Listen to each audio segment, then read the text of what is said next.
Aleluya. Seguimos. Romanos 7 es el capítulo que está en medio de Romanos 6 y 8. El autor se pasó ahí. Es una unidad sobre la santificación de ser santo como Dios y en el diario vivir. Por eso le digo, hermano, que uno de los capítulos que más me gusta es el 7 y luego el 8 como refrigerio.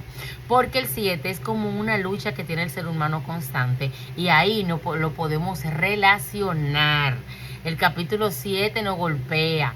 Yo siempre le digo a muchos jóvenes cuando yo lo ayudo a levantarse, cuando se convertían, cuando yo estaba de pastora juvenil, ¿cómo es que yo lo puedo hacer?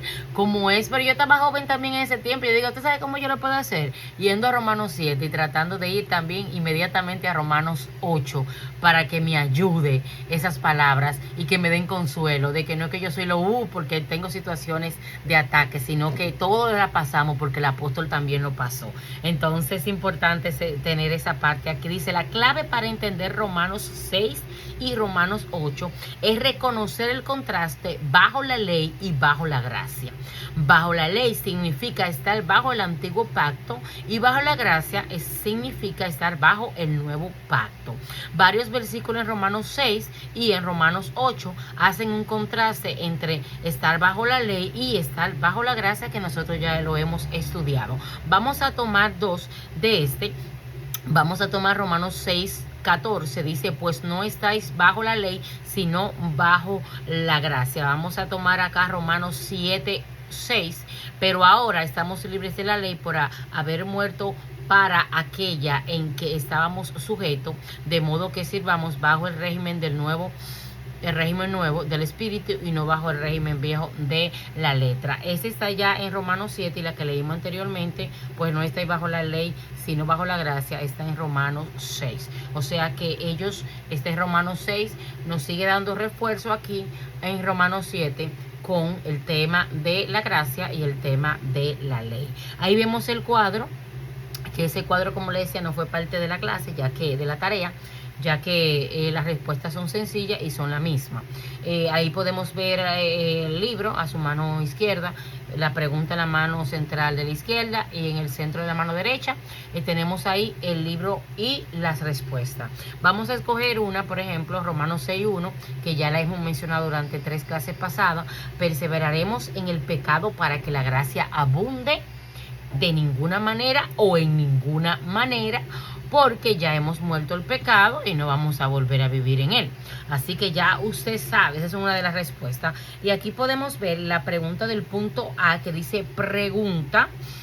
Dice acá, ese es el punto A ya que estamos entrando. Los creyentes están bajo la ley, como una pregunta basada en Romanos 7:1, y ahí lo estuvimos leyendo y la respuesta es no. Los creyentes murieron a la ley y ahora se están casados con Cristo, basado en Romanos 7:1-6, donde estuvimos leyendo al inicio. Dice, Pablo emplea frecuentemente, vamos a doblar este libro. Pablo emplea frecuentemente lenguaje figurativo, es decir, ilustraciones y cuadros y comparaciones para explicar nuestra relación con Cristo. En Romanos 6, él usa el bautismo en agua como ilustración de la muerte y la resurrección con Cristo. Con esta ilustración, Pablo enseña, vamos a parar un chingo así, a ver si mi cabeza no la puedo bajar tanto. Pablo enseña que moriremos al pecado con Cristo y nos levantamos para vivir una nueva vida de santidad en Él, basado en Romanos 1:14. También en Romanos 6, el apóstol utilizó la ilustración de la esclavitud. Dice así, esta ilustración muestra que éramos esclavos del pecado, pero Jesús nos libró para ser esclavo de la justicia. Romanos 6, 17, 18 y Romanos 8, 2. Qué bueno, que Él nos liberó de la ley, ¿verdad? Nos dejó libre y para nosotros ahora ser esclavo de la justicia, hermano, una bendición. En Romanos 7, del 1 al 6, Pablo usa las metáforas del matrimonio. La muerte termina un matrimonio. La esposa es librada liberada del compromiso con el esposo en la muerte. Igualmente morimos con Cristo, Él nos representó en la cruz. Esta ilustración enseña que por medio de esta muerte con Cristo somos liberados del matrimonio que tuvimos con la ley para que podamos permanecer con un nuevo esposo. Recuerden que estuvimos hablando desde el inicio, por lo que no estaban aquí, del tema de Romanos 7 del 1 al 6. Y ahí lo estuvimos leyendo sobre la analogía, sobre esa metáfora de esa ilustración que trajo el apóstol sobre la esposa, sobre lo que la separa la esposa del esposo y todo eso que estuvimos hablando ya. Entonces dice acá, estas tres ilustraciones, bautismo, esclavitud y matrimonio, nos ayuda a entender nuestra relación con el pasado y con Jesucristo. Tome un tiempo para leer la ilustración de Pablo sobre el matrimonio en Romanos 7.1, la que estuvimos leyendo. Vamos a ver esta parte aquí en la próxima imagen, en la página 123, donde están las dos tareas ahí. Es la próxima imagen. No vamos a leer esa parte que nos trajo el autor aquí porque ya lo estuvimos leyendo. Es la misma parte, Romanos 7 del 1 al 6. Entonces vamos ahí del lado de la pregunta 11, donde está la velita. Vamos a ver esta ilustración basado en Gálatas. Dice, en Gálatas 3:23, 25. Pablo presenta otra ilustración para hacer un contraste entre vivir bajo la ley y vivir en Cristo. Él dice que bajo la ley los creyentes del Antiguo Testamento eran como niños con un tutor. Los lectores de Pablo entendieron bien esto. La palabra griega para tutor es paidagogos. Paidagogos, ¿sabes que aquí dicen pedagogos? Pero esta es, en español, en la Real Academia. Pero aquí es paidagogos, que significa maestro, supervisor o tutor. Este tutor era por lo general un esclavo que estaba a cargo del hijo de su amo. El hijo estaba bajo el cuidado del esclavo desde los 6 hasta los 16 años de edad. El esclavo le enseñaba buenos modales e incluso lo castigaba en caso de necesidad.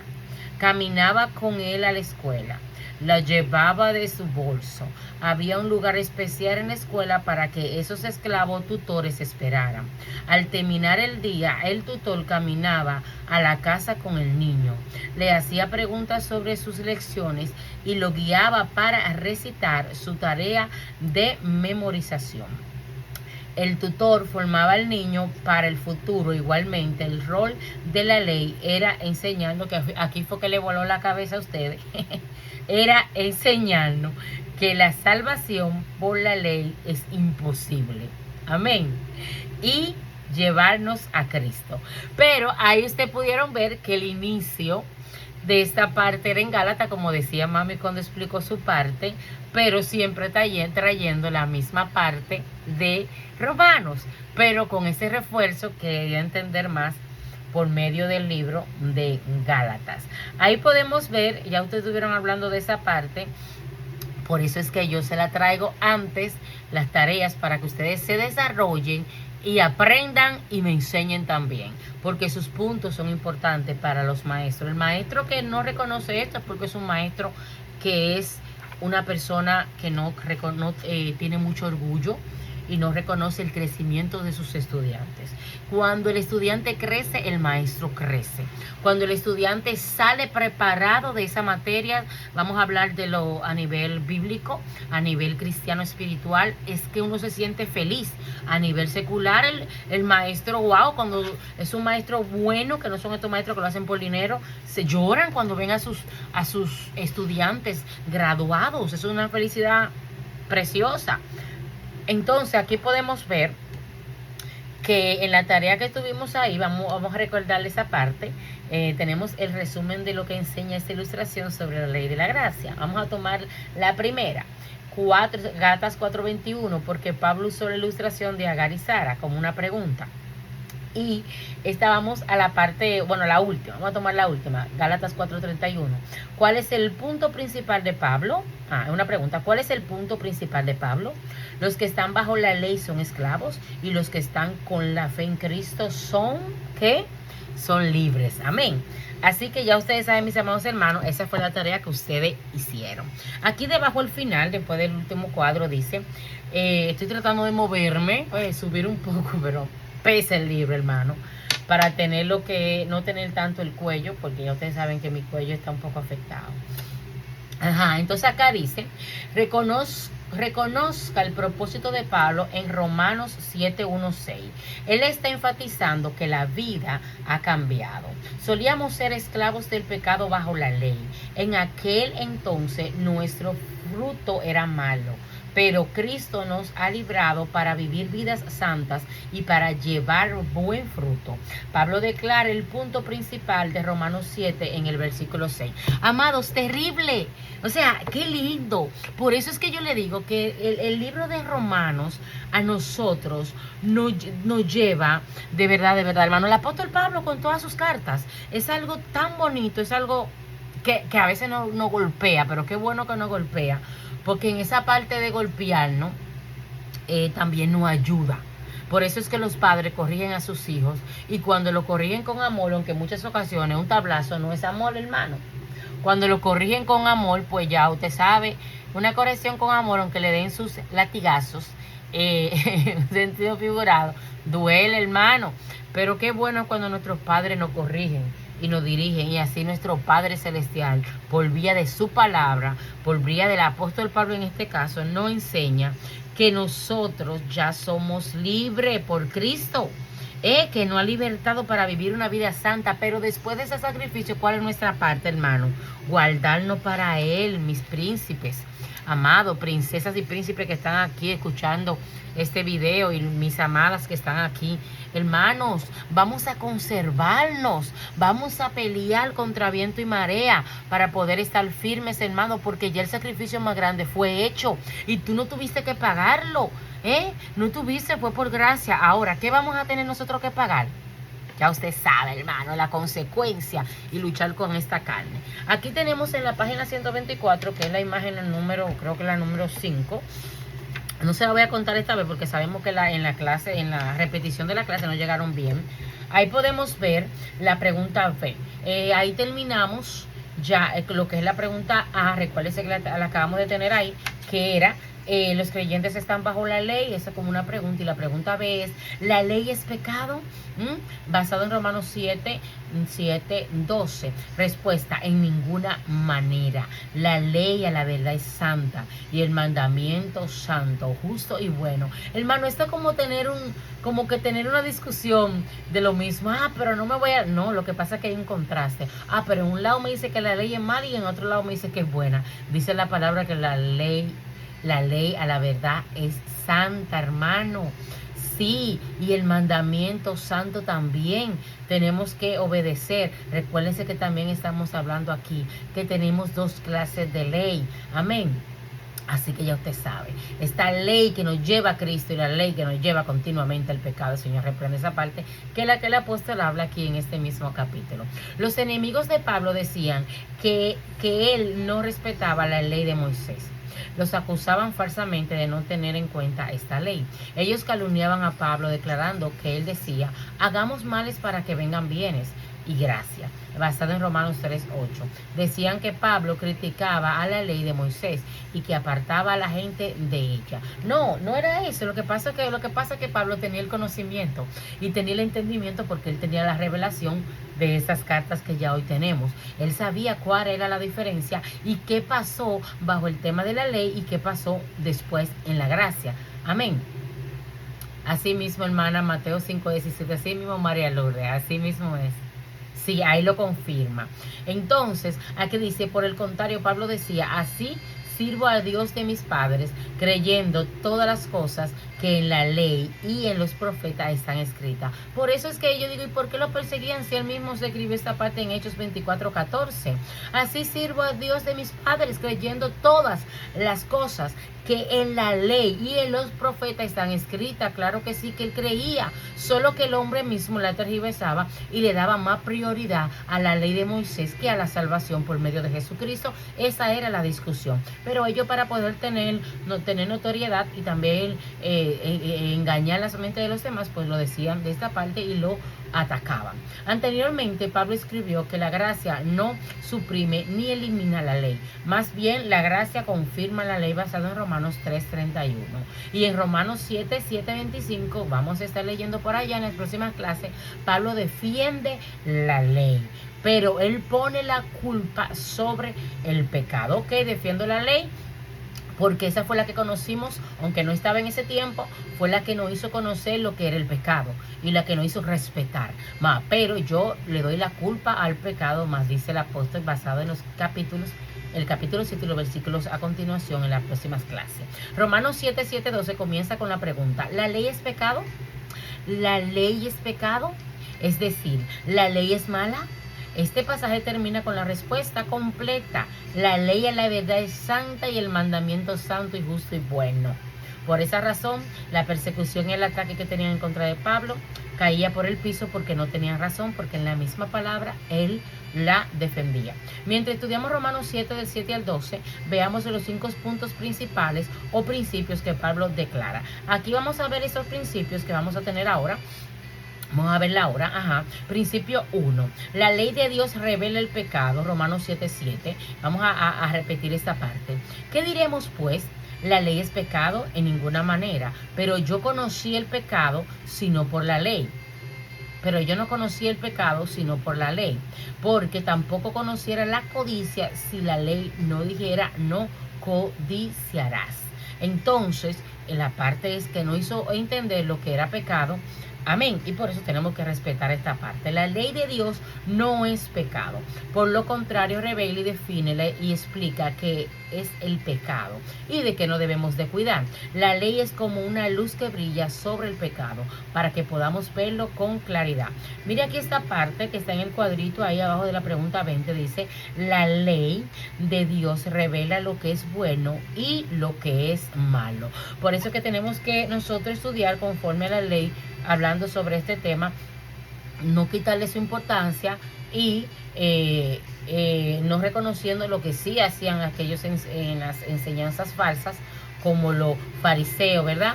Y los escribas y los saduceos y los judaizantes. Aquí podemos ver: la ley de Dios revela lo que es bueno y lo que es malo, puesto que Dios es juez de todo. Él es el único que puede establecer las reglas al final, no importa lo que cada persona diga que es incorrecto. Como Pablo escribió, bajo el antiguo pacto Dios le dio a Israel las reglas o las leyes por las que vivirían. Moisés escribió esas leyes para que la gente supiera lo que agradaba a Dios y lo que lo enojaba. Amén. Vamos a la próxima parte. Estamos pasando así, hermanos, pasando algunas partes. La aplicación de esa no la dije, déjame decir esta parte aquí, que es la aplicación, ¿verdad?, del final de este principio 1, que es la ley de Dios revela el pecado.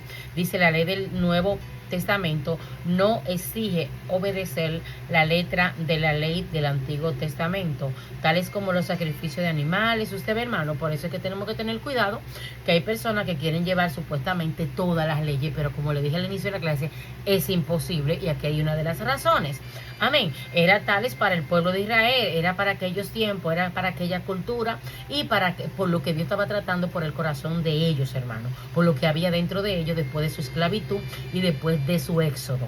Entonces ya el Señor estaba tratando, le dio la ley conforme a todo lo que ellos tenían. Por lo tanto, el Espíritu Santo es que nos va a dirigir a nosotros a entender esta parte. Y como dice aquí, que la ley del Nuevo Testamento no exige obedecer a la letra de la ley del Antiguo Testamento, tales como sacrificio de animales, circuncisión física, sacerdotes terrenales, muerte por la lapidación o normas estrictas sobre fiesta o el día de reposo. Más bien, bajo el Nuevo Testamento cumplimos con el espíritu de la ley, practicando la ley del amor. Pablo escribió así. Vamos a la parte de la página 125, que es la próxima imagen.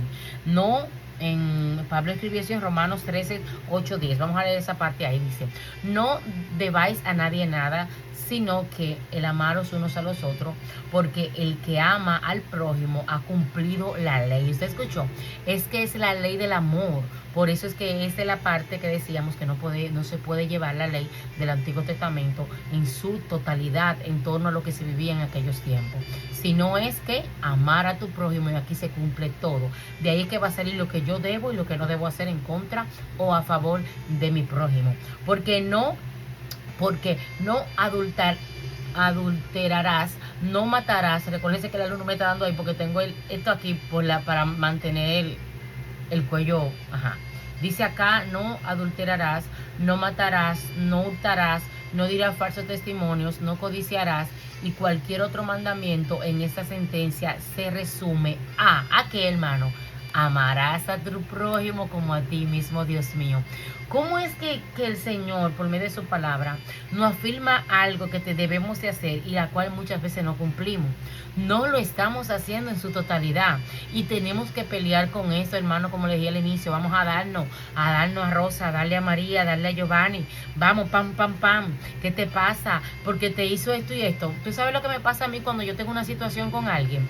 Que por eso, bueno, usted sabe que la persona con ministerio como los nuestros, Dios, la gloria de Dios nos guarde y nos conserve, nos tiene apartado, hermano. No podemos estar en todos los canes, no podemos estar en todas las cosas, y no es que sea pecado, sino es que hay cosas que no debemos ni escuchar, ni hablar, ni ver, como personas que tenemos que preservar lo que Dios nos da en secreto.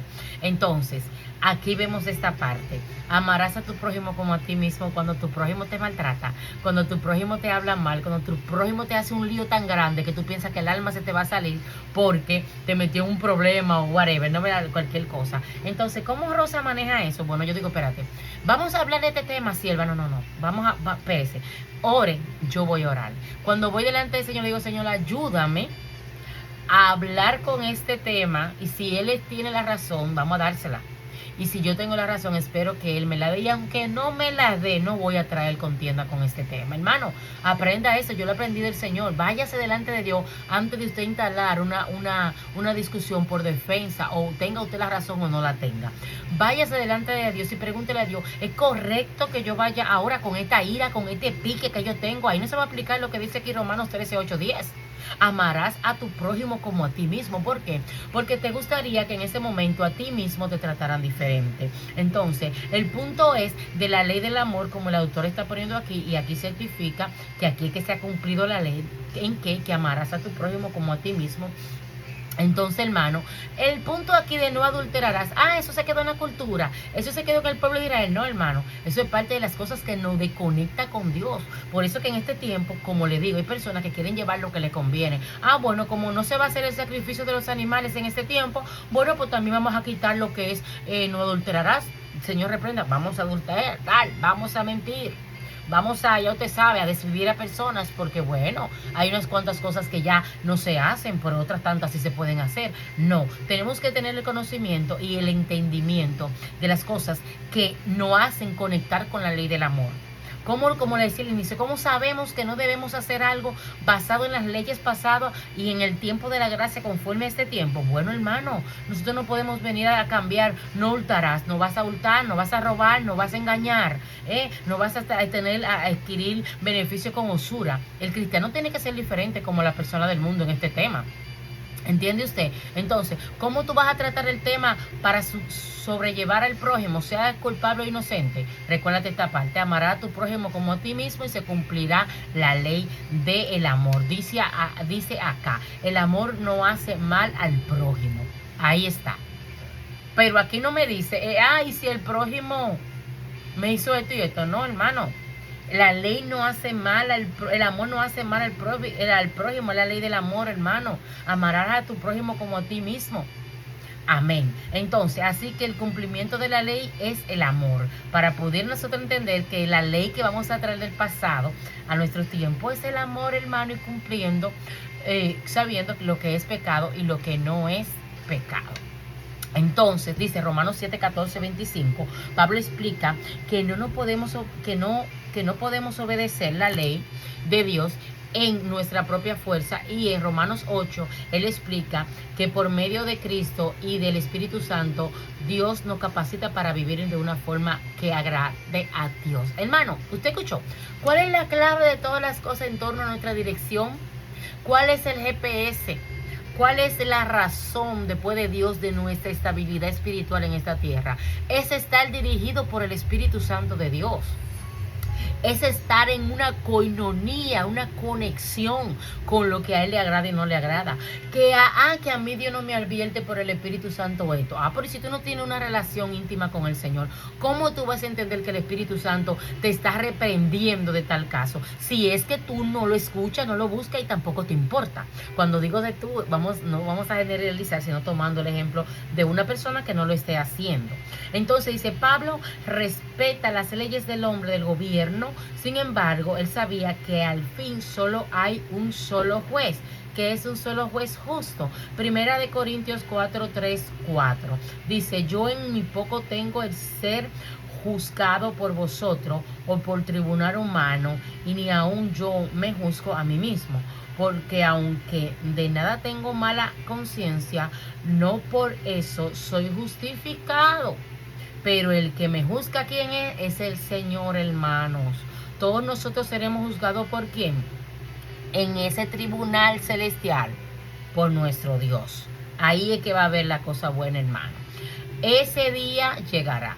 Agradezcamos porque Él nos ha dicho lo que es bueno y lo que es malo, porque sus leyes y mandamientos son tan útiles como una lámpara en la oscuridad.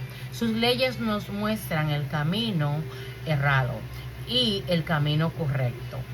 La ley revela el pecado. Que eso no quede más de claro en esta clase, amados. Vamos al principio número 2. Estuvimos de la misma pregunta B, que es la ley del pecado, donde estamos. El pecado utilizó la ley de Dios con un mal propósito para traer muerte. Escuchó bien. El pecado utilizó la ley de Dios con un mal propósito para traer muerte. ¿La ley de Dios es pecado? Comienza como una pregunta, la respuesta no. Pero el pecado usa la ley de Dios con un propósito pecaminoso para matarnos espiritualmente. Es terrible, hermano, cómo pasa esto. Aquí vamos a rectificarlo. Lo estuvimos leyendo. En la parte de Romanos 7:8 vamos a leer su versículo 10 y dice, y hallé que el mismo mandamiento que era para vida a mí me resultó para muerte, porque el pecado tomando ocasión por el mandamiento me engañó y por él me mató. Terrible, hermano. Esa ley quiere acabar con uno, pero no, con todo el pecado. Romanos 7:8 usa la personificación, es decir, que él se refiere al pecado como una persona malvada, lo personaliza, hermano, como una persona malvada con fuerza y poder. En Romanos 7:8 la palabra griega para ocasión es traducida oporme. No, aporme. La pronunció como inglés, pero es griega. Aporme. Esta palabra se refiere por lo general a una base militar. El pecado era como un comandante enemigo que necesitaba una base militar desde donde trabajar. El pecado era como un poder que quería vencer, pero necesitaba un punto de partida, una base militar o sede. El pecado necesita una oportunidad para trabajar. El pecado deseaba hacer esclavos a todos los humanos. Pero, como pregunta, ¿cómo podría encontrar una manera de vencernos? Podría pensar que el pecado escogería las cosas más pecaminosas que pudieran encontrar para sus propósitos malignos. Pero, para nuestra sorpresa, optó por algo santo y bueno para derrotarnos. Escogió la ley de Dios. Es increíble. Dios mío, quiso escoger la ley para poder tergiversar la gracia. No, eso es terrible.